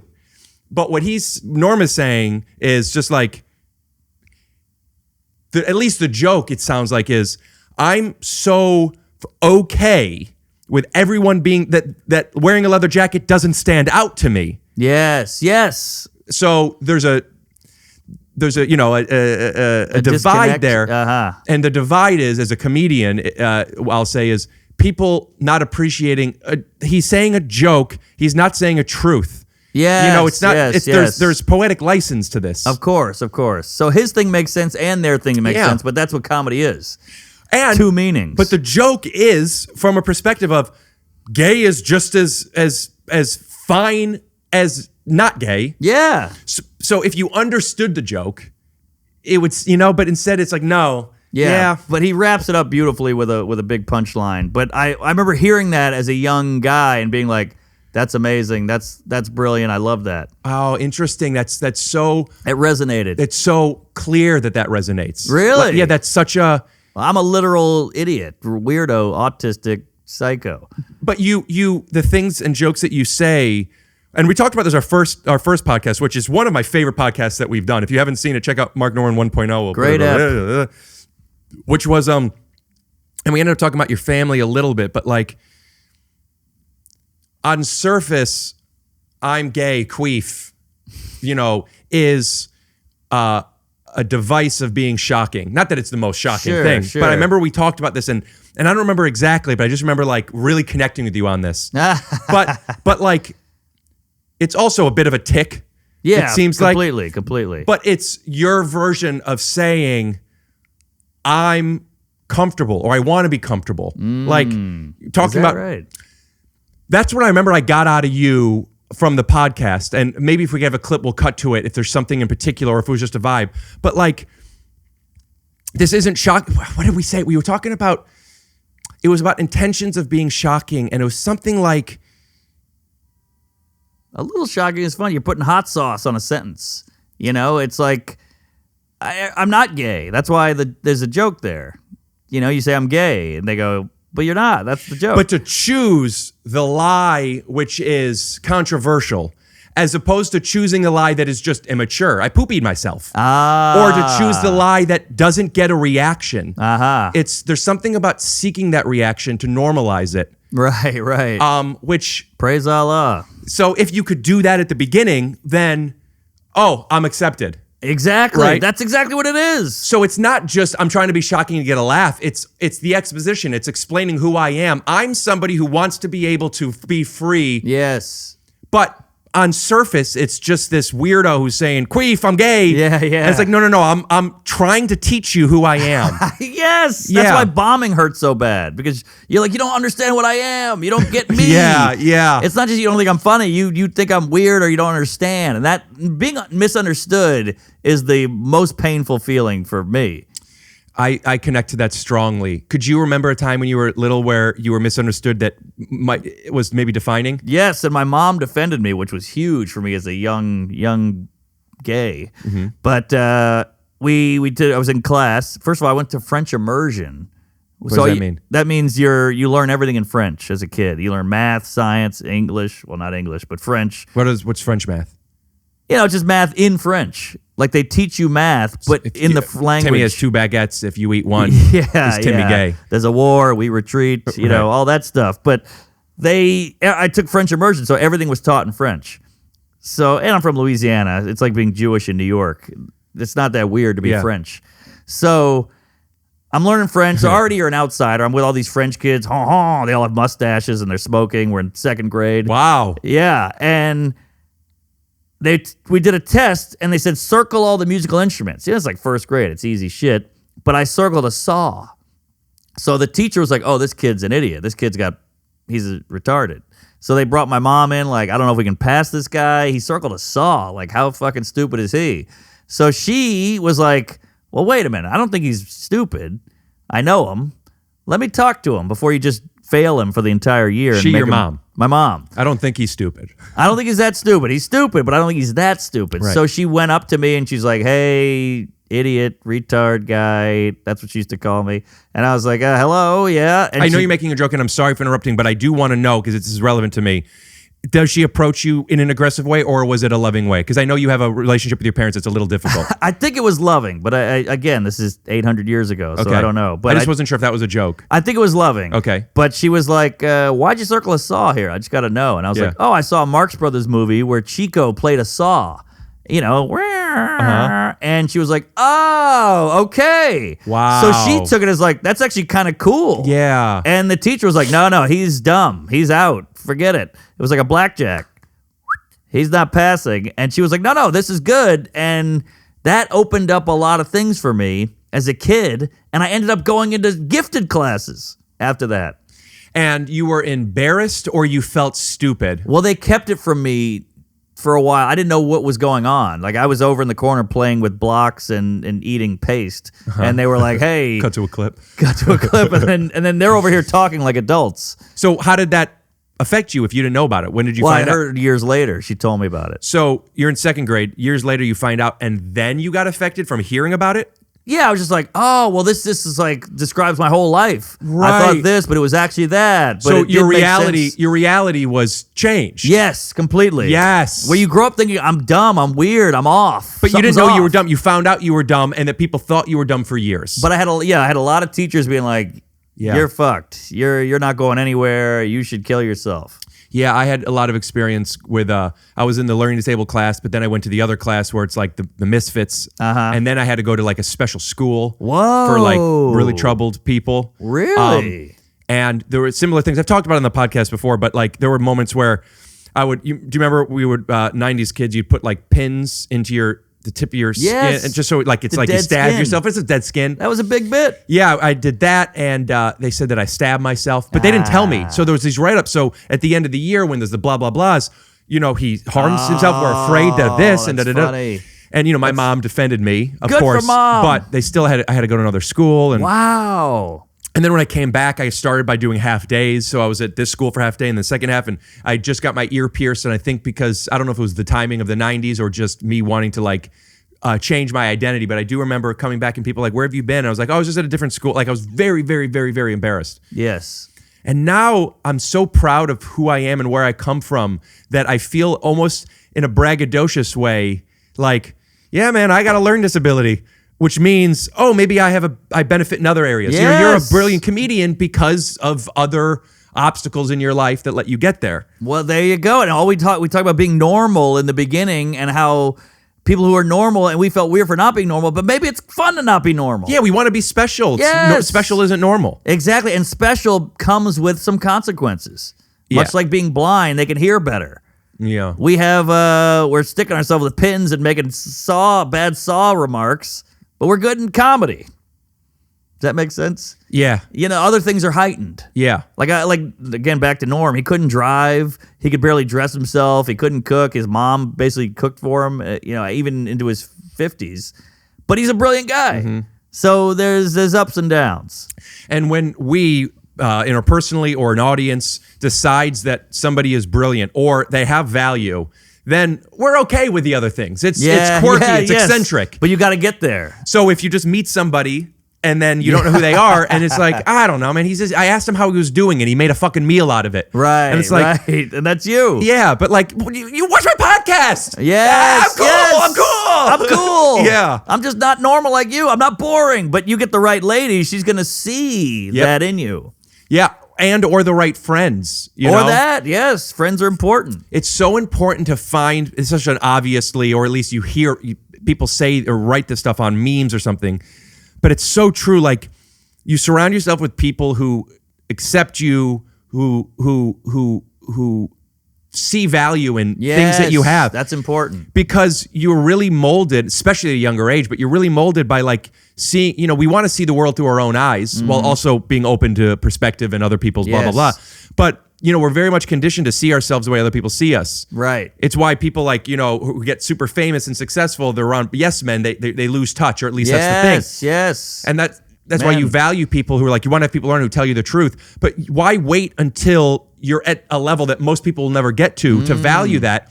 And if it's so clear that we value people telling us the truth, why is it so hard for us to be able to be honest with people and say, hey, dude, you're being a little loud. Could you just chill out without, I'm so sorry, and them being like, oh, he hates me. Yeah. Like, we want this. I know. It's just human nature. We're sensitive. We're weak. We're scared of criticism.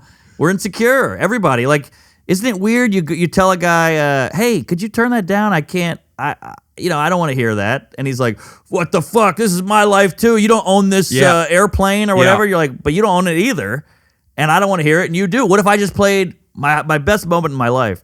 I was at the gym and I go to the rec center, which is like $80 a year. It's me and 90-year-old men. I have to help them with the weights. They got black socks on. It's the whole thing. But this Hispanic guy would come in and blare salsa music, and we all hated it.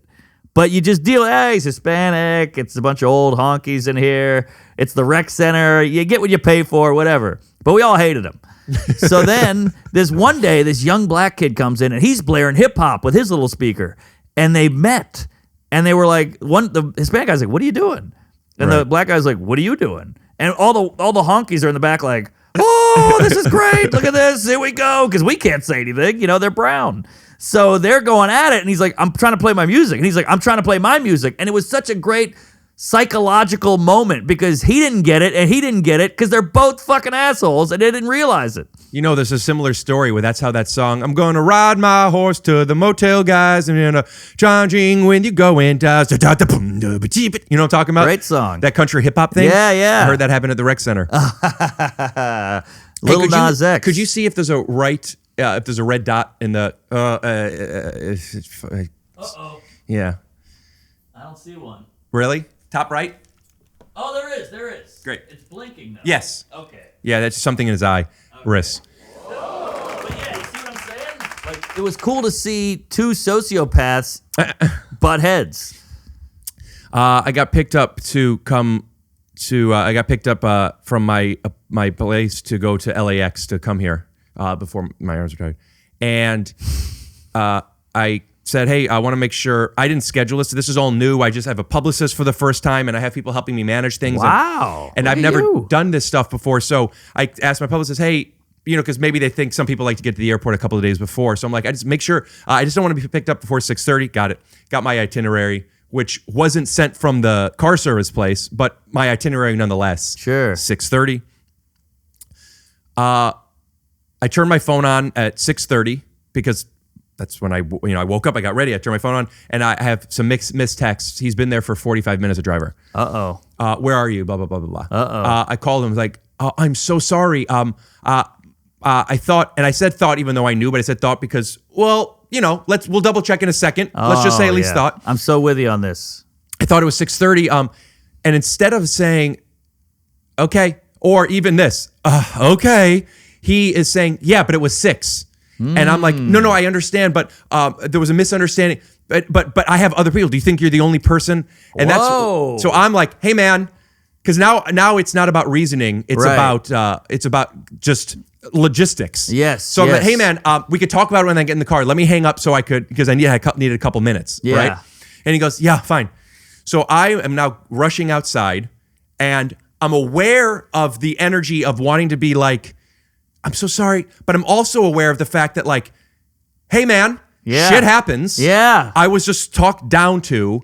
Stand up for yourself. I don't mean fuck you. I just mean not to change my perspective because he's upset. Sure. So I said again, I wanted to make sure I didn't apologize again. Yes. Although I ended up doing it, but I had the thought. I thought, hey, so because I looked, it's 6:30, and it's not, and it just went on for a little bit. So that's where I'm like, he's driving me. I even said, hey, you could go. I'm just going to order an Uber. And he goes, no. I said, please. And then when I was in the car, I was mad at myself for not standing up for myself enough and being like, I'm not going to let somebody who's talking to me like this, who's angry that I don't know, drive me when I'm scared of this kind of, I always want to drive. And I'm in the car, I'm like, Rick, next time have the instincts to say, you're going to go, I'm going to get my own ride. But in the car, that's when I'm like, hey, listen, because, you know, it's almost like if a waiter's being shitty, but they haven't brought you your food yet. Yes. You're like, I'm so sorry. Right. So he goes, but it's not okay. I'm like, I could show you it's 6 hours. I understand there was a misunderstanding, and I could show you. He's like, believe you or don't believe you, it doesn't matter. The point is that I've been waiting for you, and I could have slept in. And then that's when I'm like, I don't know what to tell you, man. That's why I was just like, you're gonna spit in my food, you know? Yeah. Well, what's he gonna do? Drive off a cliff? He's in the car too. There was a couple of times I said, listen, I understand you're angry, but I'm a bit. Just please make sure. Not saying that you wouldn't, but just drive safe, and I don't want you to speed. If that's the case, like I said, I'll take an Uber. He's like, he was offended that I would say you drive bad. This is what I do. I'm gonna go in and out, but I'm never gonna drive unsafe. And then he was speeding a little bit. And I said, hey, I hate to do this, but could you please slow down? Oh, you kept going. He's speeding. I don't care. I like speeding. I don't. Okay. I don't know this guy. He's doing this. I'm fine on time. It said 6 hours. And then he said this to me. He goes, but you think this is the first time this happened? All the time they tell me this time. And then I'm like, so it's your guy. You're the variant. It's your guy. Yes. Maybe you didn't realize that he always tells you a half hour beforehand because you're supposed to wait. Common denominator. He's also checking his phone. And then I saw his next pickup was at a certain time. We got to the airport. And I saw the time. It was 50 minutes. It was an hour 20 until it got to the thing. And I wanted to say, you got enough time to get to the next place? But I'm like, I just not going to do it. Yeah. So you just got out of the car and never saw him again. But the problem isn't that he's a sociopath. The problem is he lacks such awareness that other people's realities exist at the same time as his. Right. So he wasn't able to hear the fact that, oh, this guy got 6:30. That sucks. I had to come and wait, but I mean, it makes sense. It's not his fault. It's just a logistical problem, but he took it out on you. Yeah. Yeah, and this kind of stuff, we're cut from the same queef, because this shit bugs me where you want to shake their shoulders and go, no, you don't get it. Yes. But they will never listen and they'll never absorb it. And that's why this guy is going to be a fucking driver forever. Nothing wrong with that. Nothing wrong with that. But I'll also you're be on unhappy. As Good as It Gets, or whatever the show's called. And that's exciting. You got to be able to gel with people and bend a little bit. This guy's not bending. And driver or not, because there's a lot of people that are driving. They like driving and it's their own schedule. But I was thinking, this man, I wonder if he's in a relationship. He's a difficult man. Yes. And it's just like, so this idea of being misunderstood, which is always going to happen by everyone, we can't control it. Exactly. It happens so much. I have gotten good at accepting it. So when I'm going on stage and if these people don't understand me, that doesn't really affect my confidence. I've actually built my material around that. Wow. What upsets me is when I feel like I'm saying sorry too much. You know, I'm doing what I'm supposed to be doing. I do the and same stand-up's thing. hard. Somebody bumps into me, I say I'm sorry. Yeah? Yeah, I just want to get through it, and I don't like confrontation. You remember what I used to be a waiter, and like you couldn't smoke in the restaurant, and there'd be a guy smoking, and I was like, shit, this guy's smoking. And there was always that one waiter who was like, I'm kicking him out. I want to kick him out. Yeah. I'm like, go kick him out then. I don't want to do it. Yeah. I don't want to bother this guy. I talk a lot on my podcast, and I sometimes get a little insecure if I'm talking too much. Nah, you're good. I'm making counter arguments, but I was using the sorry with that guy as an analogy. Normally, if somebody, I am not they want to kick him out, but I like, if somebody's in a grocery store and they're in the middle of the aisle which happens when you're going down the aisle. But Sure. if you're looking at stuff, move the cart to the side. I agree. I don't think you're a bad person. I think you're unaware. And Yes. negligence doesn't mean that I need to tiptoe around you. So instead of going, and it's quite passive aggressive, but I know that I'm going to need to say, excuse me. Yeah. So I could walk up next to them, stop my cart, excuse me. Yeah. Or I could not mess up my momentum, and when I'm 15 paces away, go, excuse me. So by the time they register and move, I get to go through the green light. Oh, that's pretty good. I do that. That's better because it's a smooth motion. There's no stopping. What about the guy on the subway stairs or the guy in the doorway hanging out? And you're like, you don't see the millions of people coming through here and you got to be right in the middle of it? I don't know this guy. Oh, this guy's bad. Is he there because he has no place to be and that's his post up and maybe he's wanting to connect to people in some way? I think it's a subconscious way of like, I'm taking up room. You guys got to go around me. Oh, I'm important. Yes, yeah. He doesn't even know it, but he's doing that. He could go right over 2 feet to the And what is he to the doing left. standing there? He's checking his phone. He's on the phone. Right, he's right. looking around. He's smoking. Whatever it is, he's killing time. There's guys in New York, you have the 5 turnstiles and you go through. They'll Yeah. just hang out in the turnstiles and like look at their phone. I'm like, this is where you got to hang out? You're a fucking psycho. Yeah, that could be lacking awareness. That obviously is, but there's something there that they're like at least subconsciously wanting that. Exactly. It's not a good sign. These people who want interaction, they want confrontation. I'm like, you guys, just join the military and go fight. Interesting. Wanting interaction makes sense. Wanting a confrontation is one way to do that. Yeah, it is. So they're conditioned that the way I have interactions and connections with people maybe. Yeah, I know guys or gals who've dated people, and their way of interacting is fighting. You ever see those people? Yes. And that's unhealthy. Yeah. I don't want to fight. By the way, you said something that I got to touch on. I don't know if were you about to set up something? Go ahead. Your thing about you stabbing yourself and all that, Yeah. that is remarkably similar and a complete parallel to news headlines and tweets. You Yeah. know, like they go, it's a Such an- spin. They yes, spun it. yes. They spun you back in the day. Without checking the sources. Without checking the source, without the nuance, without Yeah. looking into it, they spun. Yeah. He stabbed himself. And you read that and you go, Jesus And you Christ. see the picture. Put this guy in a home. He's psycho. But you're doing the thing with the compass or the needle with the dead skin. Every kid did that. I'm Yeah. from New Orleans. I did that. In French, though. In French. How would you say that? Needle, skin. Yes. Seems a similar language. Oui. Very similar. You already did.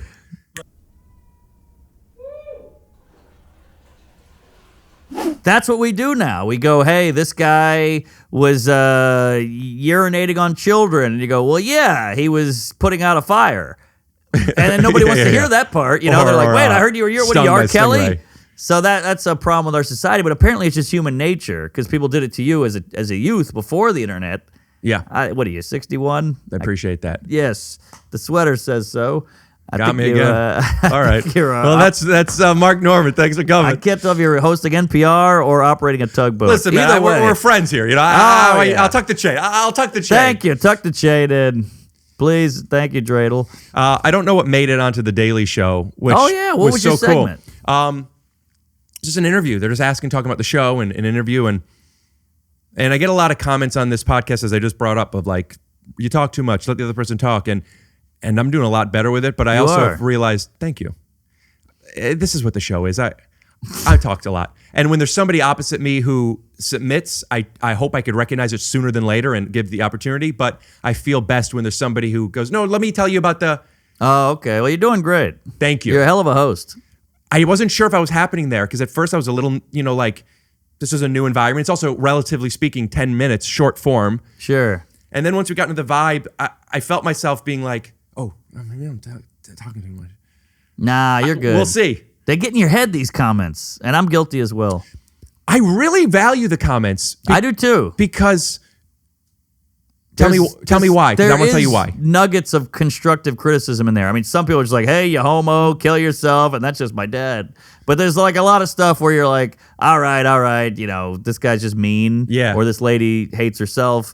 But there's some stuff where you're like, I couldn't hear one part, or what did he say there? Or he yells here, and I'm like, or he uses his hands too much. I'm like, I do that. Right. Do I agree with it? Yes. So when I find a comment that there's 5 or more of them, that's Yeah. not a hard number, but or like when I'm like, right, sometimes right away, you're like, yeah, I know. Yes, and it hurts, but it's better to absorb and work on. Maybe it hurt. I think I have a perspective or a tool to offer to anyone who is interested. If you find a way to value the information that you're getting enough, it really helps the ego not step up to carry some of it. Ooh. So like if somebody's like, if this is an insecurity that you already have built in, of course it's going to hurt, but then fix it or accept it, right? I agree. If you can. But when it's something else that it's like, yeah, I could do better at this. Like, I'm good at what I do. I could be better. And when I hear those things, sometimes maybe, but it is really like, I want to feel like, do I agree with this? Yeah. But maybe it doesn't matter if you agree. But if I agree, if somebody says something that, Rick, you interrupted, and now we never got to the rest of the story and I wanted to hear it. My thought is, I mean, this is an arbitrary example, but this has happened. My thought is, yeah, the bit that I cut to with go and pee, like I wanted to do it. But I need to either find a way to do it and make sure we go back, or in the moment, sacrifice the bit. Because my job isn't, I've decided, who knows if I'm right, I've decided now, my job isn't to find all the bits. My job is to keep a conversation going and get to know and have the audience get to know the person that I'm talking to. Yes, yes. So now there are times where I leave my head, I'm in my head a little bit. I leave the conversation. I'm like, I know what I want to do. So I'll try and remember to mark a note to do it after. But you got to be okay with abandoning the bit sometimes. You got to. It's hard, but sometimes you got to do it for the good of the show. And I got that from the comments. I'm like, yeah, that makes sense, because I watch. I'm like, fuck, I didn't get back. Who cares? It's a little laugh if it's a laugh. Yeah. And now we missed the thing.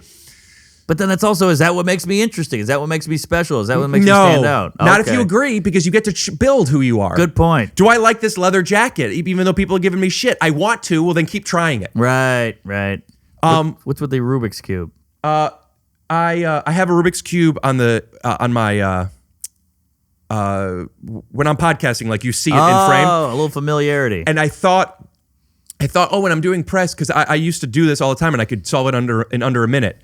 So I thought that if I was doing press and then I tried to do it again and it took me like 2 minutes and that's not fast enough. So I thought, oh, I'll bring it with me and I'll practice in case. And then I just didn't, but I took it out. I'm like, oh, continuity, like the Rubik's Cube next to me, you know? It looks good. It works on a desk. It's the most popular toy of all time.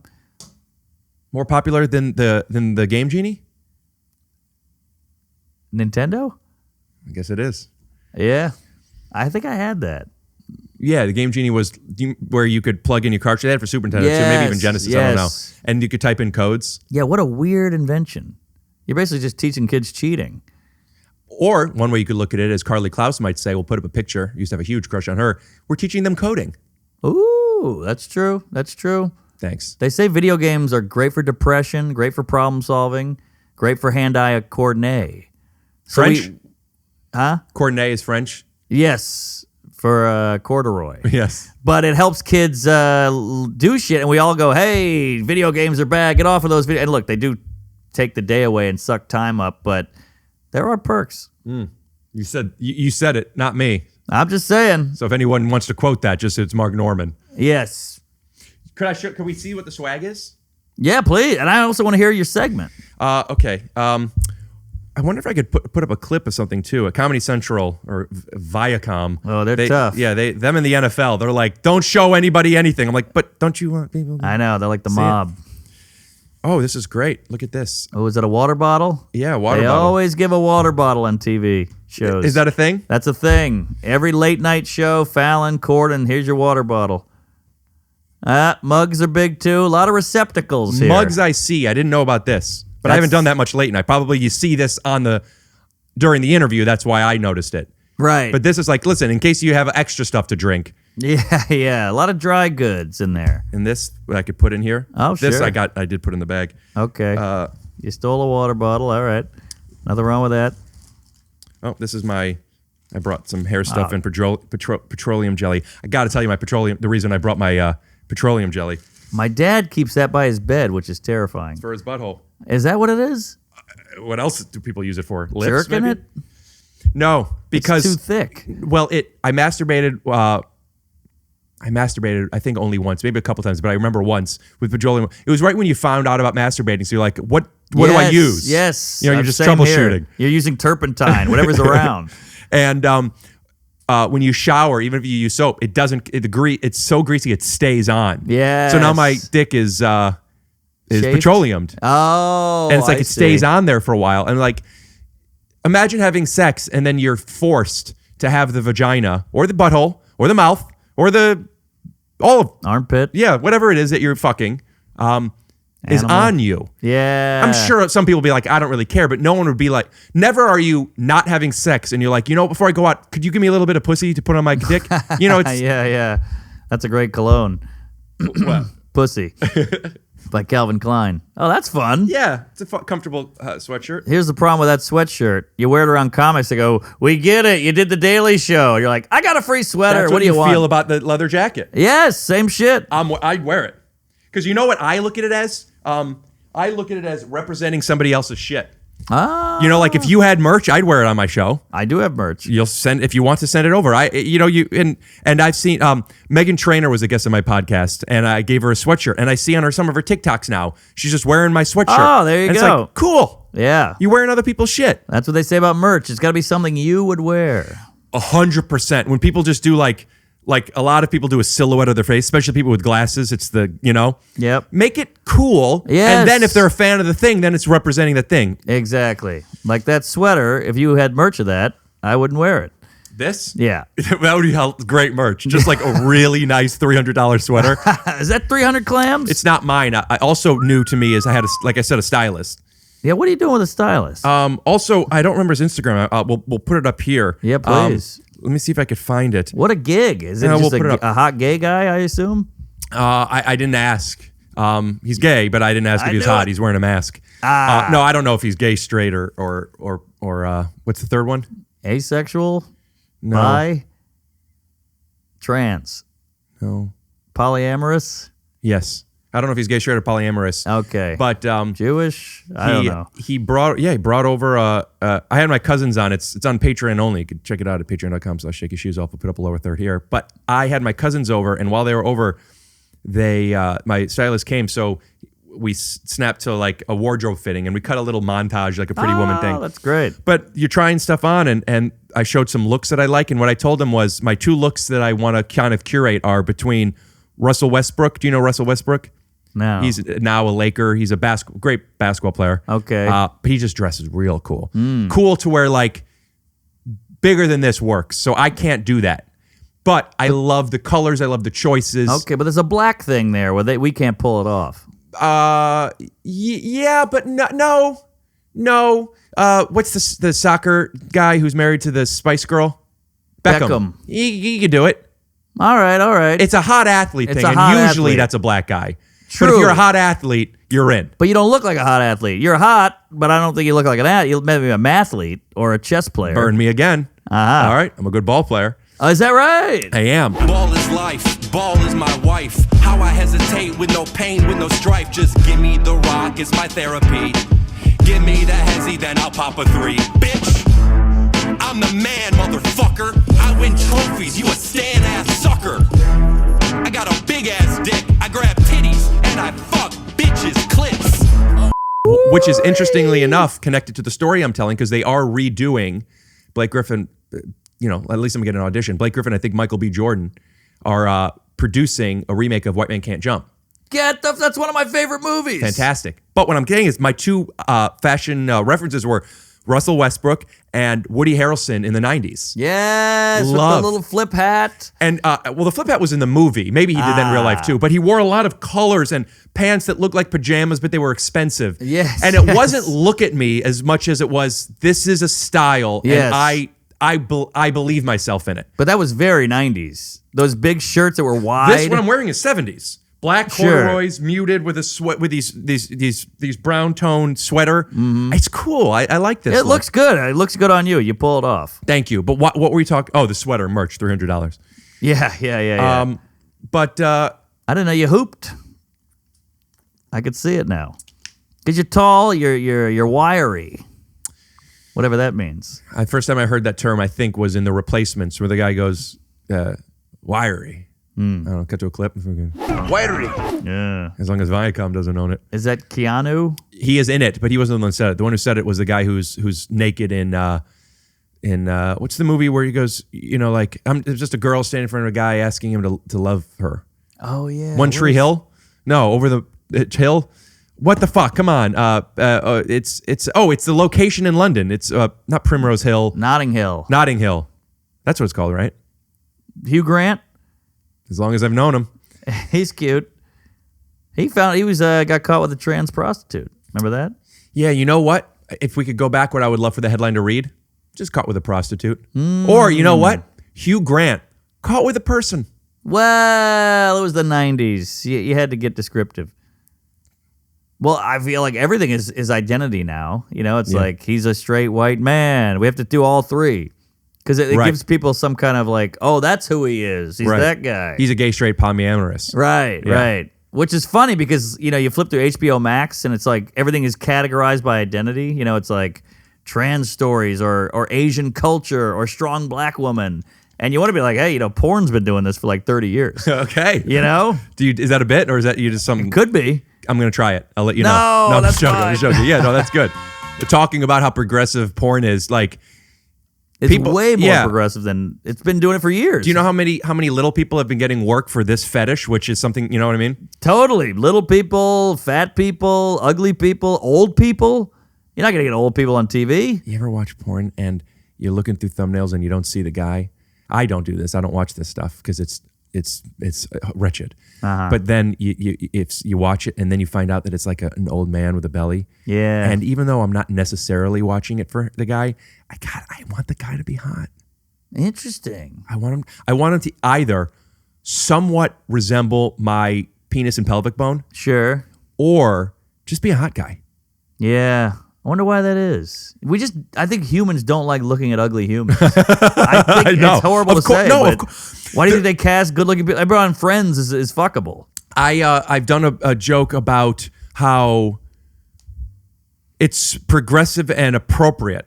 Both things. Appropriate, absolutely. But it's viewed as progressive to understand that gay isn't a choice. I'm attracted to men. I didn't choose that.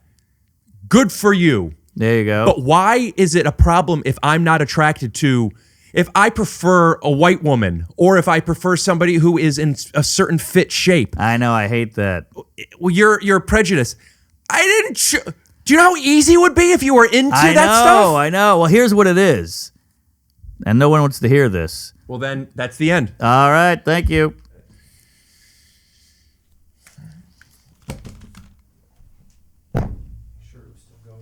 I think the light's on.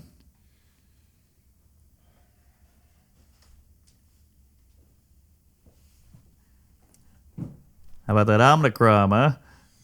I couldn't hear you. Say it again. How about that Omicron? Yeah. All right. Theme music. Yes. Scoot. Hey, that was a bit. We were all in on it. Comedy. We were just joking around about not telling the thing. Yeah, it's the same when people go, you got a face for radio because they're saying you're ugly, so you couldn't be on TV. We don't want to look at ugly people, but the thing with the discrimination with women and going, I like thin women. Everybody goes, fuck you, asshole. Right. It's kind of fucked up because you're kind of saying thin women are better, because if you go, hey, I like fat chicks, they go, good for you. And you're like, well, why is that good for me? I'm still a creep either way. As if you were saying, I like people who are mean. Yes. Like, no, why is this a lesser than? And it's very bullshitty because they go, big is beautiful. You got that? Big is, and you go, okay, you're fat as shit. They go, fuck you. But I thought it was beautiful. Big is beautiful doesn't mean only big is beautiful. And there is something that's happening now with stuff that I saw that Lizzo dealt with this and Adele dealt with this. Which is when people who became known bigger, and then they want to lose weight, they get in trouble. Oh, what? I thought you were going to change. I thought you never wanted to do this. Oh, what's her name too? That I love her music. Can't remember her name. Green hair, Billie Eilish. She's good. Yeah, and then I don't remember if it was either losing weight or. Yeah, I think when she was younger, she wore stuff that wasn't revealing. She's also a teenager, and then she's like, I don't want to dress a certain way. and then she starts dressing in a way where she wants to wear the chain or whatever her version is. I thought you weren't going to do that, as if shaming showing body is a problem. It's like, that's who I was then. I made that decision then. Decision then was right for me personally then. And with the weight thing too. Well, they just want it their way. Like people go, I'm open-minded, I'm inclusive. Wait, you lost weight? Fuck you! Now I feel shitty about me. Also, some you're inclusive. An unintended victim of this are the radio personalities, which could be good looking. Yeah, but they're hideous. Are they always? Usually, I'd say 99. Seacrest, he's on TV now. I guess right. If you don't graduated, I don't know if I subscribe to this. I haven't seen enough radio people. They don't let you. They're ghouls. Howard Stern is fucking gross. Is he? Oh, he looks like a scarecrow in a Holocaust. He's hideous. He looks like Holocaust? if Slash had AIDS. Okay, well, there's our cold open. What Mark, about a hot open? Thank you. You already plugged your dates, but is there anything else you want to mention? Your yada yadas, or you want to do them again in case people fast forwarded? MarkNomanComedy.com, Out to Lunch on YouTube, Netflix stand-ups, We Might Be Drunk podcast, Tuesdays of Stories. Queef it up. Praise Allah. I'll see you in hell. All right.